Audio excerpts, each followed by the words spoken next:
Sebab orang lelaki sunat sekali. Siapa berani sunat 2 kali? Tak berani. Orang perempuan, mereka boleh beranak, bersalin berapa kali, tak apa boleh. Hari ini dapat alhamdulillah bang. Beritahu kita pun dah dapat kurian anak dah 3 minggu, syukur alhamdulillah. Anak seorang dah di luar tu. Tu dia punya dah, dia kata Allah bang tak mau dah baru. Dia kata sakit ya mat nak tak mau. Lepas tu dengan lawyer, dengan pemerintah mengkita apa tu. Lepas tu suami kita tu dah tengok kesian menderita, dia kata teruk habis. Tak apa lah. Selang tak sampai setengah buih pula. Dia dah tak mau. Buih pula. Awak yang abang cek ya Allah kena pula. Sakut pula. Nak macam mana? Nak macam mana rezeki? On. Tak mau. On. Buih dia juga pada hak sama. Taklah bangkit. Masak pun dah lagi balik. Yang macam tunggu tak layan langsung. Saat-saat nak bersalin keluar, teruk. Suami tengok kesian isteri. Sian.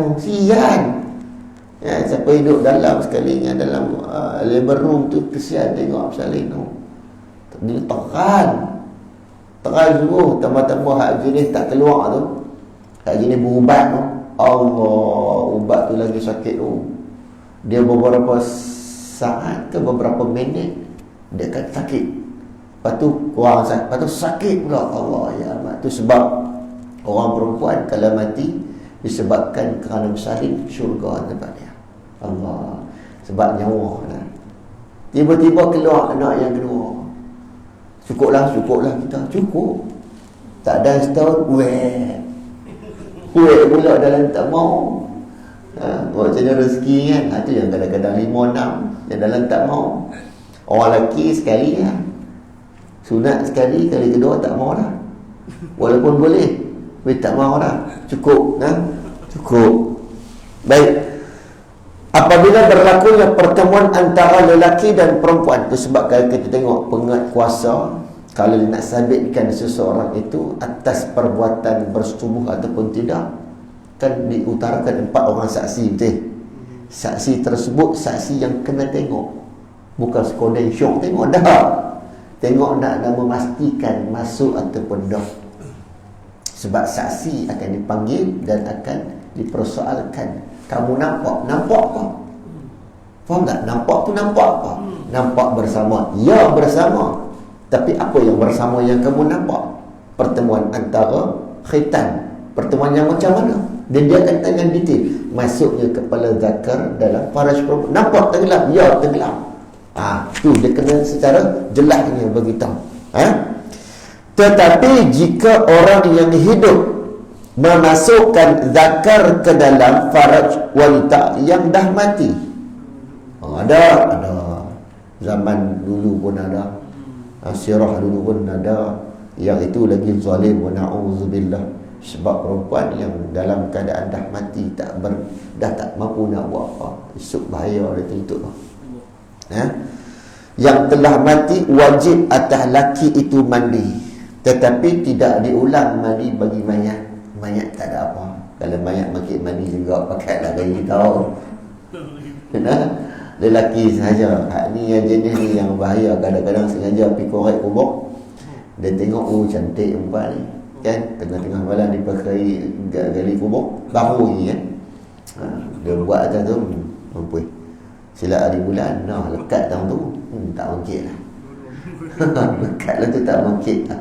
Orang main ziarah kubur tengok pasal apa kubur terbuka dia tengok ada orang dalam tu. Bahaya lah. Tengok banyak kes. Kita tengok zaman Nabi Lut, tengok macam mana. Depa yang patung tu kan, yang mana depa dalam dibatukan, betul tak? Jadi beku habis. Sebab apa? Tengok lah. Melekat ada yang sini, negara luar pun ada kita tengok melekat. Bila melekat tu tak boleh buat apa. Bila tak boleh buat apa, kena panggil orang. Ya, kena panggil orang. Bila panggil orang pergi mana? Pergi hospital. Bila pergi hospital, nak kena pisahkan benda tu. Bila pisahkan, dia akan mati salah seorang ataupun dua-dua. Tak boleh buat apa. Tak boleh buat apa. Sebab dia kena potong, kena buang. Mana boleh, tak boleh. Sebab apa? Allah Ta'ala punya raja.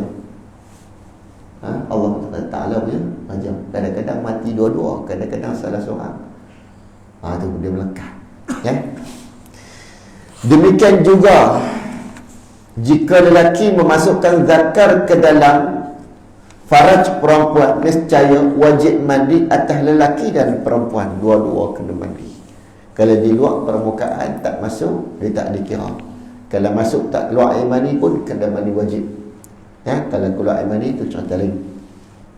Yang kedua, keluar mani daripada seseorang lelaki dan perempuan, sama ada banyak ataupun sedikit, seperti satu titik, sama ada jaga ataupun tidak, sama ada nafsu ataupun tidak, maka kenalah ia bangun daripadanya untuk kita mandi.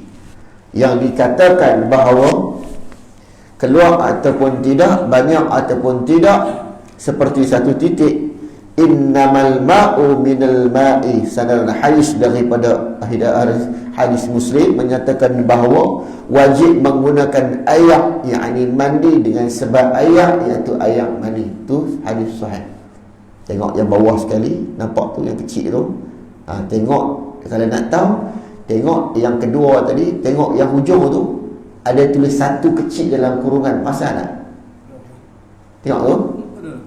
Keluar air mani daripada seseorang lelaki atau perempuan, sama ada banyak atau sedikit, contoh titik, sama ada dia jaga ke tak ke benda tu keluar, ada nafsu syahwat ataupun tak, dia keluar air mani. Nampak hujung tu ada satu kecil. Puasan tak?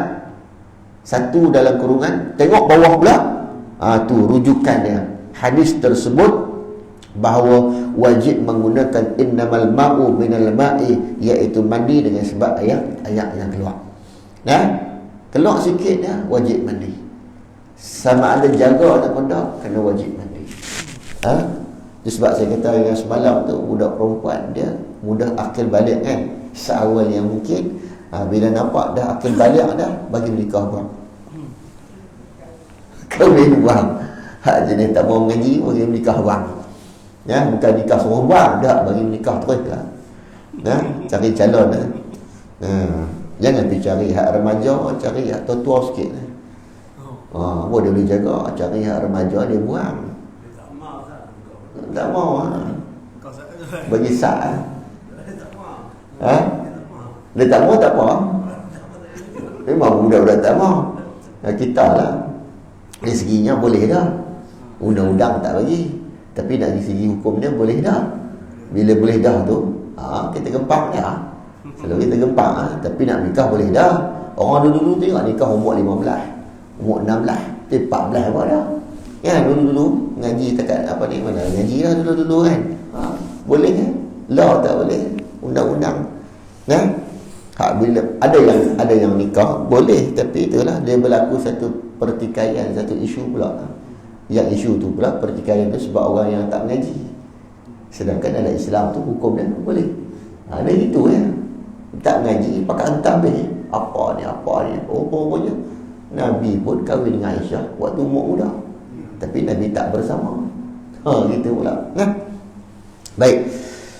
Sekiranya dia bangun dari tidur dan dia dapati ada air mani pada kain, apa siapa ada air mani? Mekor mana? Ataupun cadarnya, yakni cadar tilam yang tak mungkin daripada orang lain. Mustahil orang lain punya air. Mustahil lah orang lain punya calik tang tu, melainkan atasnya sendiri, maka wajiblah atasnya mandi. Faham tak? Kita berbalik kepada tadi, dia bak yang nombor 2 atas tadi, sama ada jaga ataupun tidak. Maka makin-makin tengok, benda apa ni? Peta atas cadar, peta dekat kain. Maka wajiblah atasnya mandi. Sebab dia tak sedar sama ada jaga ataupun tidak, walaupun sedikit.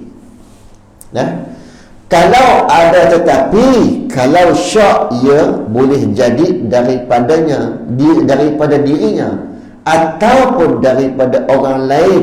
Ni syak, was-was, sangkaan dia. Umpamanya ia tidur berdua atas satu katil, nescaya sunat sahaja mandi. Maknanya katil tu besar, tidur 2 orang, kan? Siapa punya tak tahu, sebab dia pun tak sedar. Tiba-tiba ada benda tu, maka jadilah sunat bagi dia. Dia jadi wajib sebab tak tahu, sebab dia pun tak mengalami mimpi tersebut. Tiba-tiba ada, jadi tak tahu sama ada dia ataupun orang tu. Tapi kalau mandi wajib pun tak ada masalah, tak salah. Sebab kok mana pun dia kena mandi. Bila mandi cuma niat mandi hadas besar, betul tak? Tak ada masalah, tak ada isu. Kemudian sekiranya perempuan selepas daripada jima, selepas perempuan lepas daripada bersetubuh dan lepas mandi, dah mandi ni, mandi dah, tiba-tiba keluar air mani suaminya yang telah ada dalam farasnya, maka tiadalah wajib diulang mandinya lagi. Sebab faras perempuan, bila dia bangun, dia akan keluar belen air mani itu, dia akan keluar melalui faras wanita. Maka lebihan tersebut katanya tak perlulah diulangkan mandinya lagi. Inilah bermaksud cakap dalam Matlaq al-Badrain. Keluar ayat mani daripada seorang awal keluarnya dengan tiada memasukkan hasyafahnya. Lalu keluar mani yang pertama, bukan keluar mani yang kedua macam perempuan itu tadi. Ini saudara hadis dia lah. Maka tak perlulah kita ulang balik orang perempuan sebab kita dah mandi ada belen. Tapi kalau kita darah haid, kita mandi ada lagi, tu kira tak habis lagi tu. Ustaz, kalau lelaki je Ustaz, biasa hujung lelaki kan. Kadang bila mandi dia tak perasan kan. Tu pada hujung dia keluar. Hujung tu maksudnya tak habis. Tak habis. Tak habis. Sebab apa? Sebab tu yang dia punya ayat mani tu main dari siapa? Laki, perempuan main daripada laki. Tumpang bubuk dalam mangkuk. Kan? Lepas tu tiba-tiba dah buang habis dah, cuci. Lah ada dia habuk. Habuk. Bila habuk tu lah nak kena cuci pula. Cuci saja. Tapi yang main daripada suami. So belen daripada kepala zakar suami tersebut, hendaklah dia habis tengok ada mandi pula sekali lagi. Tambah-tambah musim hujan sejuk pula. Pekat dah. Nah. Baik. Yang ketiga, mati, iaitu apabila berlaku kematian seseorang, wajiblah dimandikan. Bila orang mati, wajib dimandikan. Kecuali orang itu mati syahid, tiadalah wajib dimandikan mayat, bahkan haram. Saya ulang, orang yang mati wajib kita mandikan dia, kecuali orang itu mati syahid di medan peperangan antaranya. Maka tiadalah wajib dimandikan mayatnya, bahkan haram ditanam macam tu sahaja. Berdasarkan hadis yang di bawahnya itu, yang mana rawahul Bukhari wa Muslim, seorang bernama Al-Muharram yang mati ditendang oleh unta, maka sabda Nabi sallallahu alaihi wasallam, hendaklah kamu mandikan dia dengan air dan daun bidara. Ni nampak ditendang oleh unta, dia kena mandi macam biasa. Bila sebut dia kata kenapa air dengan air daun bidara? Kita duduk kadang-kadang buah yang apa? Kita sini air akak sintuk tu ya. Daun bidara. Lagi yang apa lagi? Kapur barui. Bersepah boleh tak boleh? Benda tu semua sunat. Hak penting ayat tu mutlak. Ayat mutlak tu yang wajib didahulukan. Ayat lain tak apa. Jangan buat Pepsi Cola sudah. Nak bagi bau sedap. Tak. Yang lain tu antaranya nak menghindarkan daripada bau-bauan pada mayat. Kan antaranya bau-bauan daripada binatang ni, seperti anjing, dia akan bau mayat ataupun bangkai manusia. Yang tu kita nak mengelak sebenarnya, tapi tak ada masalah walaupun guna ayat. Sama juga bila kita kafan kan, kain putih tak ada kain batik, cantum je lah, balut pakai kain batik, boleh tak? Boleh, tak ada masalah. Tak mau pakai kafan, nak pakai jubah boleh, tapi kena tutup. Tak kisah kain putih kain apa, tapi sebaik-baiknya warna putih. Tapi kalau tak ada masalah. Sebab tu kita jangan nampak sangat benda ni kena dah kena betul-betul faham tu. Kena betul-betul faham. Macam mana jadi kena faham. Ayat ni tak ada. Mana kat situ ni? Apa? Jangan duk marah dia. Mana ayat ni marah ni? Tak boleh. Tak. Yang tu tak ada pun tak apa. Yang penting ayat mutlak. Faham tak? Kita nak menyucikan dia. Yang jelas lah. Sabun semua tu macam kita mandi kalau mandi saja tak ada sabun, tak wangi. Kita pun hormat saja mayat tadi. Kita nak mandikan dia, nak wangikan dia, betul tak? Kita pakai baju dia, lepas tu kita buluk minyak atar pula, betul? Lepas tu ayat mawak lagi, semua tu kita nak bagi dia tu wangi macam kita hidup lah. Sebab dia nak menghadap Allah Ta'ala. Itu sebab diperlakukan dengan sehabis baik mungkin, selembut mungkin kat atas mayat tadi. Kemudian ada lagi 3 sebab yang mewajibkan mandi, khas pada perempuan sahaja,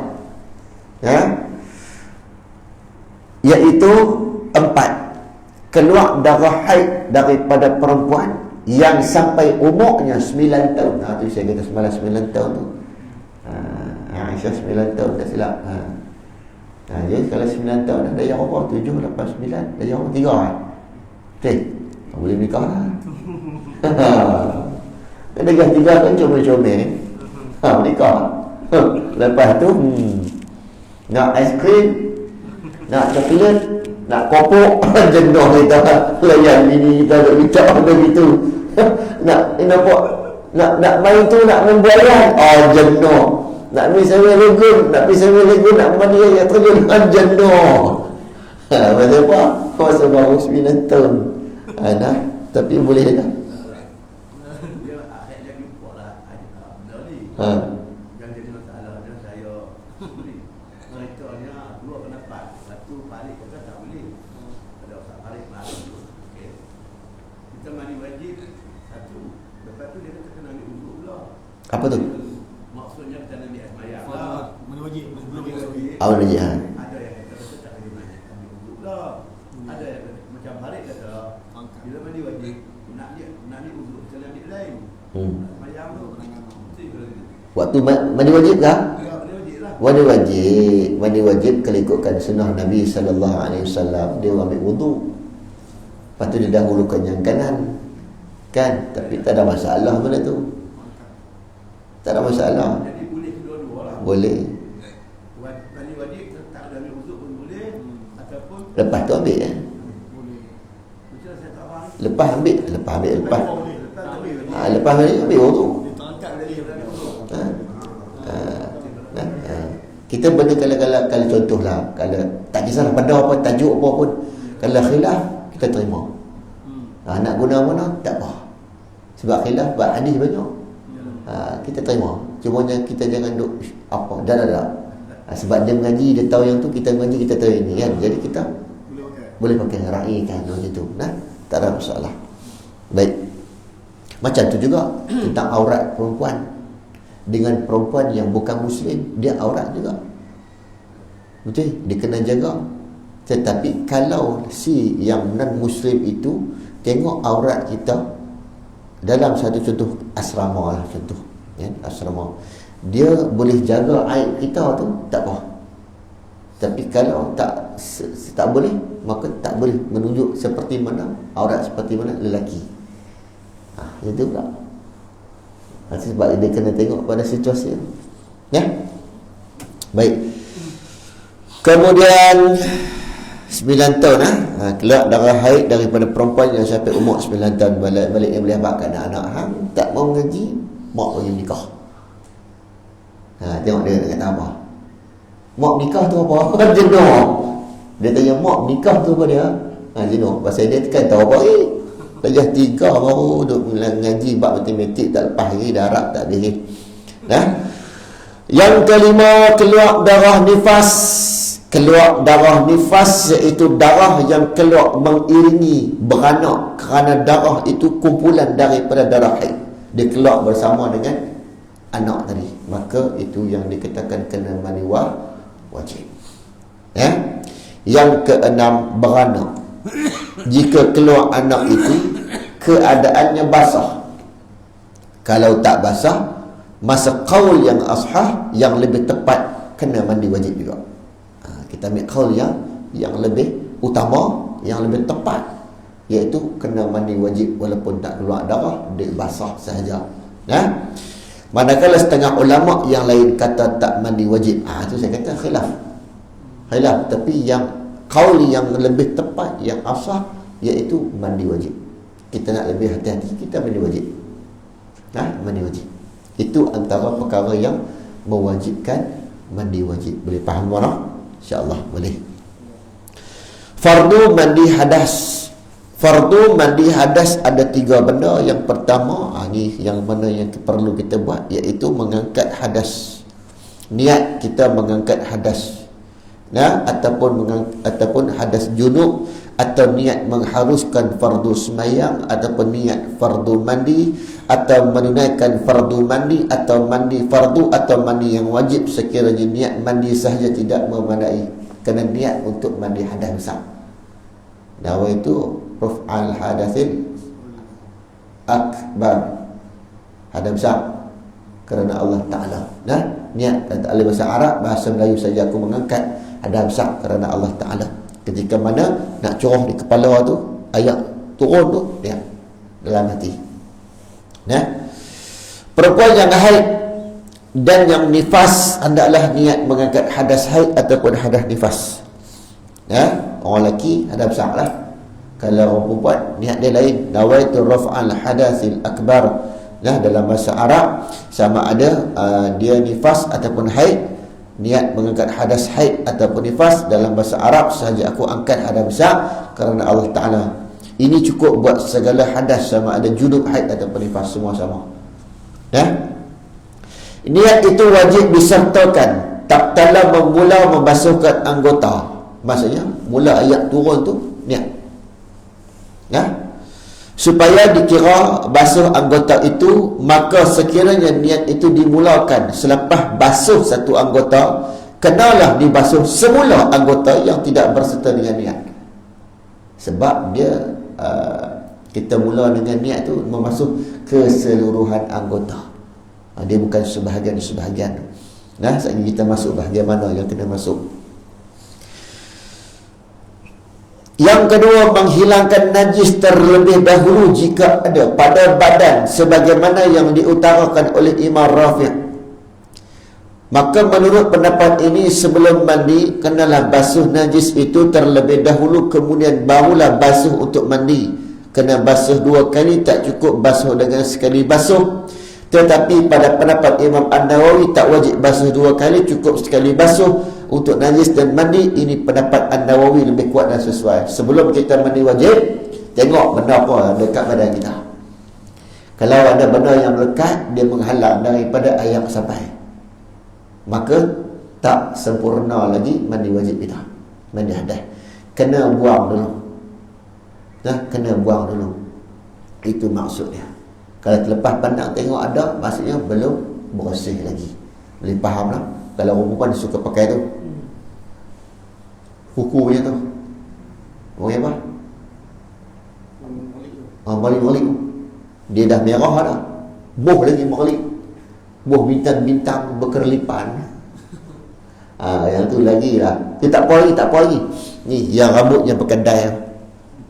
Okey, dye, kita tengok pula dye.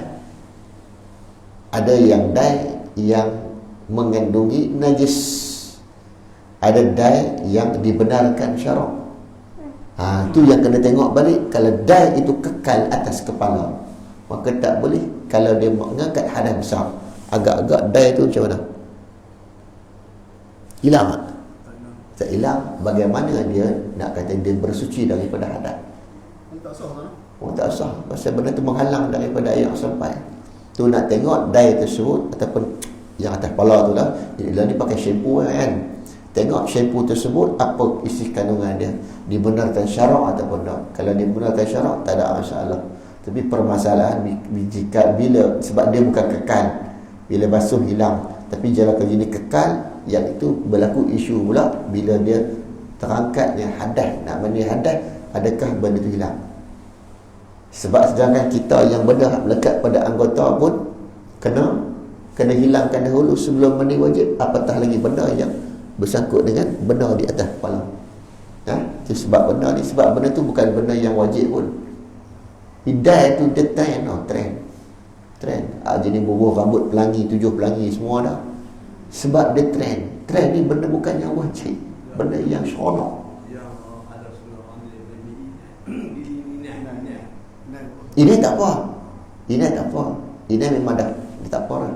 Sebab ada sunnah tu pakai inai dekat ni, tak ada masalah. Yang berlaku isu benda hak tadi. Benda tu yang sebab orang nampak inai dia satu benda lah. Bila yang jenis tu dia banyak boleh berwarna-warna. Hak berwarna-warna tu yang trend orang suka.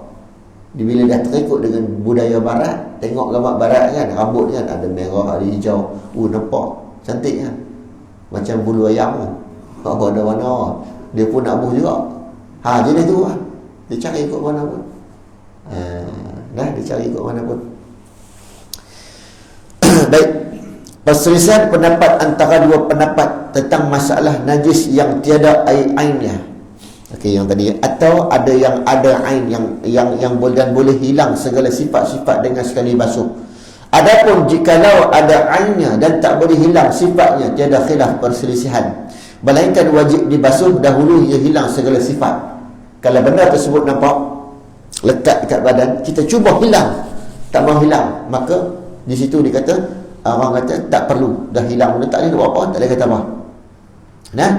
Dia tak perlulah. Orang kata sifatnya tiada khilaf perselisihan, melainkan wajib dibasuh terlebih dahulu hingga hilang segala sifat-sifat tersebut. Yang ketiga, meratakan air pada kulit. Rambut, nampak? Dia rambut termasuk kulit dah memang sahih. Rambut dan bulu-bulu seluruh badan, bulu ketiak, bulu dekat ari-ari kan. Ni kadang-kadang tu dia kat ari-ari tak cukup langsung 40 hari lah. Bukan setakat ni kutu pun duk tahu tu. Ketiak pun sama. Tu ketiak ni kita cukup ke kita cabut? Ikutkan ketiak cukup ke cabut? Cabut. Dia cabut, ketiak dia cabut. Yang cabut je duk kata cabut bulu hidung punya tenyih. Yang kedua, yang hari-hari kena cukup. Cukup. Kalau cabut jenuh. Itu sebab benda-benda tu kena jaga. 40 hari syaitan nak bergayut. Tazan. Duduk dalam tu. Bukan setakat tu, semua masuk, semut masuk, semua masuk. Sebab syaitan duduk dalam tu. Nampak 40 hari, dia nampak 40 hari. Kalau boleh sebelum tu nampak lebat dah tu, cukup buang lah. Ini dia kata dia tak mau. Mana? Dia boleh, tapi orang kata untuk hari-hari cukup. Gunting macam apa nak otak?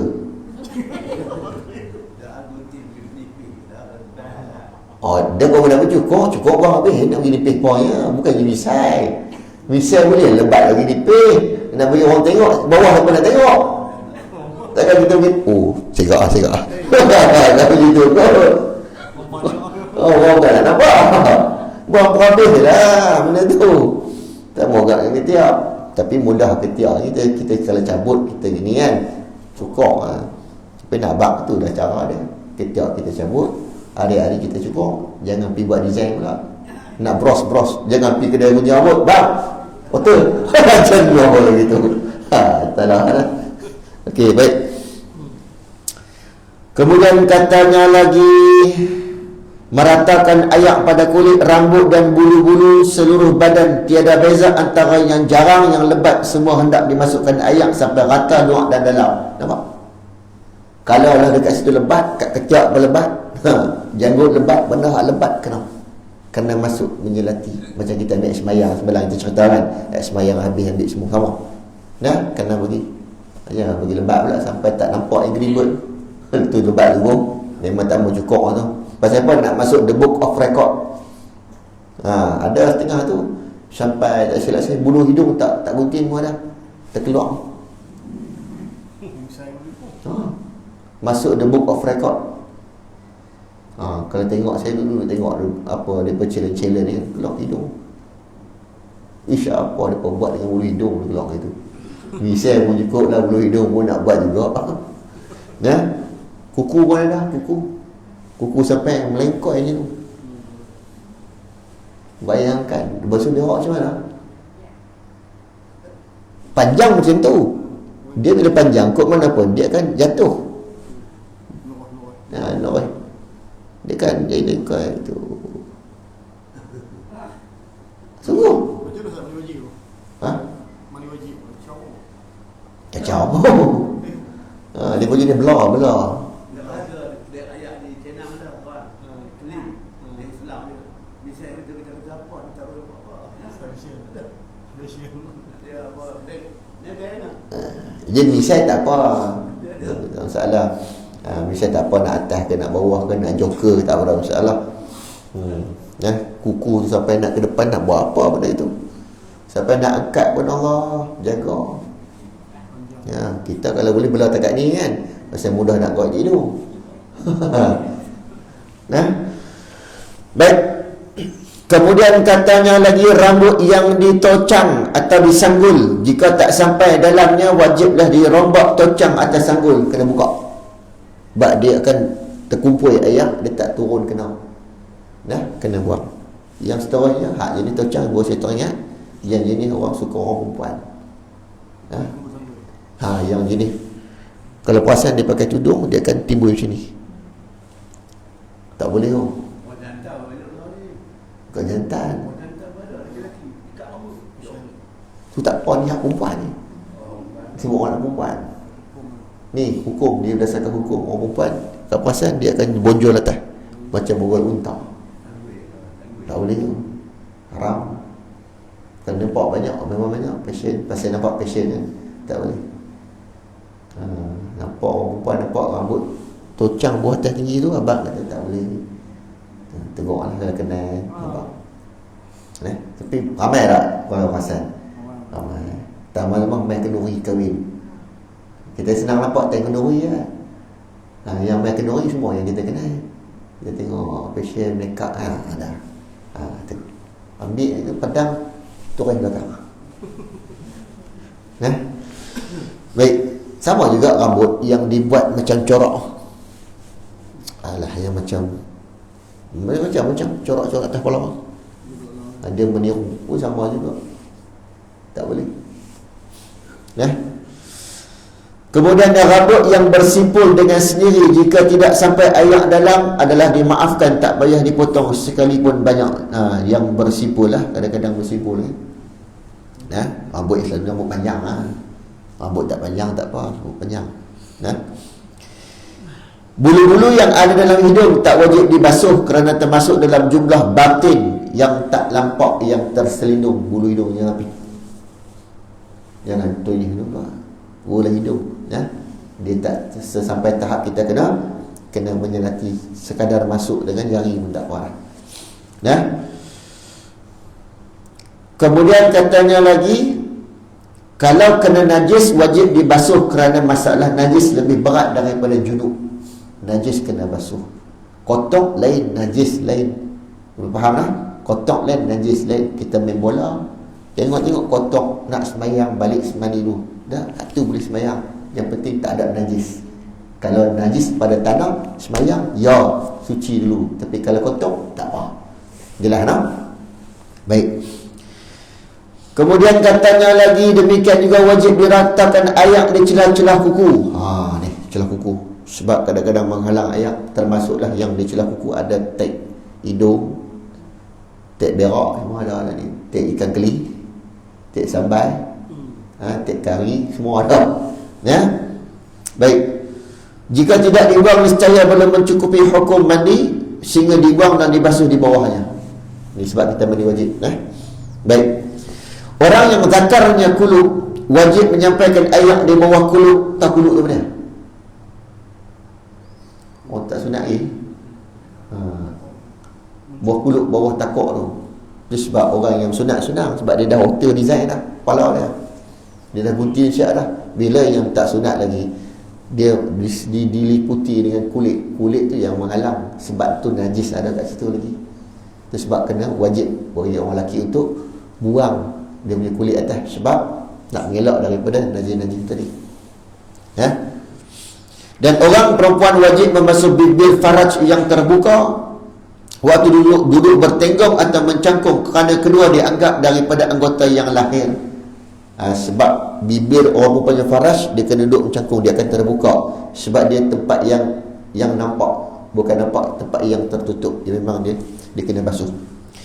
Orang yang zakarnya kulub wajib menyampaikan ayat di bawah kulub, dan orang perempuan sebaliknya, jika tidak boleh hendak disampaikan ayat di bawah kulub dengan sebab buta, nescaya wajib dipotong supaya ia celik.